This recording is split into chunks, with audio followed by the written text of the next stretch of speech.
ہم نے جو اللہ تعالیٰ کی صفات ذکر کی ہیں ان میں ایک صفت یہ ذکر کی ہے کہ اللہ تعالیٰ نظر آنے والی ذات نہیں ہے، کہ وہ مرئی نہیں ہے، یعنی نظر نہیں آتا۔ کیا مراد ہے اس سے؟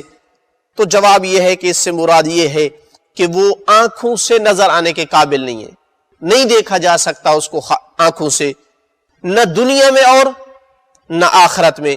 اس کی وجہ کیا ہے؟ چونکہ آنکھوں سے وہ نظر آ سکتا ہے جو جسم رکھتا ہو، اور جو جسم رکھتا ہے وہ محتاج ہوتا ہے، مخلوق ہوتا ہے، خالق نہیں ہو سکتا۔ اس لیے ارشاد ہوا لا تدرکہ الابصار وہو یدرک الابصار، اسے آنکھیں نہیں دیکھ سکتی اور وہ آنکھوں کو دیکھ سکتا ہے۔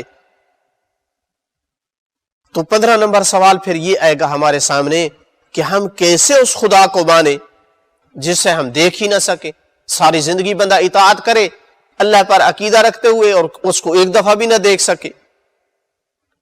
تو اس کا جواب یہ ہے کہ جن دلیلوں پر بنیاد رکھتے ہوئے ہم نے اللہ کو مانا ہے، وہ عقلی دلیل ہمیں مجبور کرتی ہے کہ جیسے اس کو مانا ہے، اس کے وجود کو کہ وہ ہے، اسی طرح ضروری ہے مانو کہ وہ جسم نہیں رکھتا ہے، یعنی دیکھنے کے وہ قابل نہیں ہے، نظر آنے کے قابل نہیں ہے۔ وہی عقل ہمیں اس بات پر مجبور کرتی ہے، کیونکہ جو چیز نظر آتی ہے وہ جسم رکھتی ہے، اور جسم رکھنے والی ذات خالق نہیں ہو سکتی، چونکہ جسم اپنی اجزاء کا محتاج ہوتا ہے، جسم ایک جگہ میں محدود ہوتا ہے، جسم کے وہ سارے عوارض ہوتے ہیں جو جسم والے مخلوقات کے ہوتے ہیں۔ قرآن مجید نے جو ہے وہ اللہ تعالیٰ کو کسی شے کی مشابہت سے بھی پاک قرار دیا ہے۔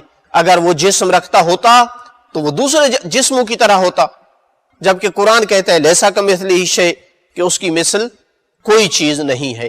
تو لہٰذا ضروری ہے کہا جائے کہ اللہ تعالیٰ ہے اور ایسا ہے کہ وہ نظر آنے کے قابل نہیں ہے۔